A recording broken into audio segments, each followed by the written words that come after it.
ہی نہیں ہے، اس کی لغت کے اندر یہ الفاظ پائے ہی نہیں جاتے. اسے پہنچنا ہے اور وہ پہنچتا ہے. اگر وہ نیچے ہے اور طوفان اس کے اوپر ہے تو چند ہی لمحات کے بعد طوفان نیچے ہوگا اور وہ اس کے اوپر ہوگا. اگر تند و تیز حالات اس کے سامنے آڑے آ رہے ہیں تو تھوڑی دیر کے بعد وہ ان کو چیر کر ان کے اوپر ہوگا. لیکن اس کی نیچر ہے، اس کی حیثیت ہے، اس کی ذات کا یہ حصہ ہے، وہ کبھی طوفانوں کے نیچے نہیں رہتا بلکہ اپنے حالات، اپنے واقعات اور اپنے سرکمسٹانسز کے اوپر پرواز کرتا ہے. اور یہ ظاہر کرتا ہے کہ حالات اس کو نہیں بلکہ وہ حالات کو کنٹرول کرتا ہے. آمین. وہ حالات سے کنٹرول نہیں ہوتا بلکہ وہ طوفانوں کے اوپر اڑنا پسند کرتا ہے. اور طوفانوں کے اوپر تبھی اڑا جاتا ہے جب ان کو چیر کر آگے گزرا جائے. آمین. یہ بہت سادہ سی باتیں ہیں لیکن اب ہم چند خصوصیات کو موازنہ کے طور پر دیکھنے کو ہیں. ہم اس کو میٹافوریکل سٹڈی کہتے ہیں. میٹافورز کیا ہوتے ہیں میں آپ کو پہلے بتاؤں. تشبیہ. اگر آپ علم الہیات سے واقف ہیں تو علم الہیات کو پڑھتے ہوئے آپ ایک سبجیکٹ پڑھتے ہیں جس کو ٹائپالوجی کہا جاتا ہے، جس میں آپ تشبیہات پڑھتے ہیں، جس میں آپ ٹائپ کو جانتے ہیں، میٹافورز کو جانتے ہیں، شیڈوز کو جانتے ہیں. اور یہ مطالعہ بڑا ہی دلچسپ ہے. لیکن جو کچھ آج صبح میں آپ کو پیش کرنے کو ہوں وہ ایک انالوجی ہے، ایک موازنہ ہے ایک ایماندار اور عقاب کی زندگی میں. ہم عقاب کی چند خصوصیات کو لیں گے اور ہم ان پر غور کریں گے اور اس کے بعد ہم دیکھیں گے کہ ایماندار کے اندر وہ خصوصیت کہاں پر پائی جاتی ہے. آپ تیار ہیں؟ اب ہم اپنے مطالعہ کے دوسرے رخ میں داخل ہونے کو ہیں. ہم نے عقاب کے تعلق سے چند بیسک جنرل انفارمیشن جو ہے وہ لی، لیکن اب ہمیں آگے بڑھنا ہے. Eagle is a sign of power, liberty and freedom. عقاب، آپ اس کو لکھ سکتے ہیں اس نقطہ کو. عقاب قدرت، آزادی اور اختیار کی علامت ہے. میں ریپیٹ کرتا ہوں، ہمیں بڑی تیزی سے نکلنا ہے چونکہ وقت کم ہے. عقاب قدرت، آزادی اور اختیار کی علامت ہے. جب یہ پرواز کرتا ہے، جب یہ ہوا کی اونچائیوں میں بڑی تندی کے ساتھ آگے بڑھ رہا ہوتا ہے، اس کے کھلے ہوئے پر اور اس کا بتدریج اوپر کی طرف اڑنا، ہوا کے اندر ایک فتح کی للکار کو چیخ کی شکل میں نکالنا، سورنگ کرنا، اس کی میجسٹی، اس کی حشمت، اس کے جاؤ جلال، اس کے زور، اس کی توانائی، اس کی قدرت اور اس کی قوت کا اظہار کرتے ہیں. اس کی چیخ اس کی انوائرمنٹ کے اندر اپنے گرد موو کرتے ہوئے دوسرے تمام چھوٹے پرندوں کو بات سے باخبر کر دیتی ہے کہ ہمارا بادشاہ، ہم پر حکومت کرنے والا یہاں پر موجود ہے. اس کی موجودگی ان کے لیے ایک بادشاہت کی علامت ہے. اس کی موجودگی فضا کے اندر ان کے لیے ایک توازن، ایک استحکام اور ایک سیکیورٹی کی علامت ہے. کوئی ملک بغیر سربراہ کے محفوظ نہیں ہوتا، کوئی جنگل بغیر اپنے بادشاہ کے محفوظ نہیں ہوتا، اور کوئی فضا، کوئی ہوا اس اڑنے والے زوردار پرندہ کے بغیر کبھی بھی مکمل نہیں ہو پاتی. اس بات کو یاد رکھیے. دنیا کا نظام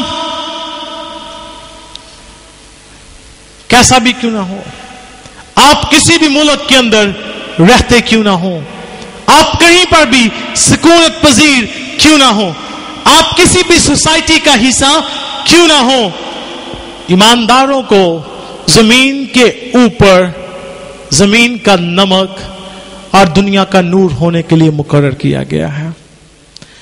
جہاں پر ایماندار اس روئے زمین کے اوپر رہتے ہیں، وہ ایماندار عقاب کی زندگی سے آج صبح کچھ سیکھ سکتے ہیں. جہاں فضاؤں کے اندر عقاب ایک قدرت کی علامت ہے، میں آج چاہتا ہوں کہ چند لمحات کے لیے بطور ایماندار اپنے اندر निगाह दौड़ाइए। अमाल की किताब उसका पहला बाब और उसकी 8वीं आयत बयान करती है, लेकिन जब रूहुल कुद्स तुम पर नाज़िल होगा तो तुम कुव्वत पाओगे। और यूनानी जुबान के अंदर यहां पर कुव्वत के लिए जो लफ्ज इस्तेमाल किया गया वो बड़ा दिलचस्प है, जो कि है डुनामिस, DUNAMIS। और लफ्ज डुनामिस के मानी जो उर्दू के अंदर हैं वो हैं डायनामाइट की बारूदी कुदरत, वो कुव्वत जिसको पहाड़ों और चट्टानों को उड़ाने के लिए इस्तेमाल किया जाता है।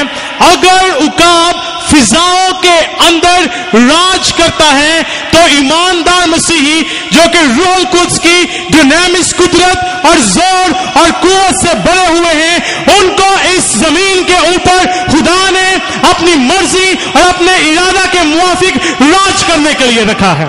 Hallelujah. We are kingly people. हम आम लोग नहीं हैं, हम वो लोग हैं जिनको बादशाहत करने के लिए बुलाया गया है। बाइबल हमें आम लोग नहीं कहती, बाइबल हमें आम काहिनों का फिरका नहीं कहती, बल्कि बाइबल हमें शाही काहिनों का फिरका कहती है। मैं आम काहिन नहीं हूं, मैं एक शाही काहिन हूं। आप आम काहिन नहीं हैं, आप शाही काहिन हैं। आपके पास जो कहानत है वो आम कहानत नहीं, बल्कि एक शाहाना कहानत है।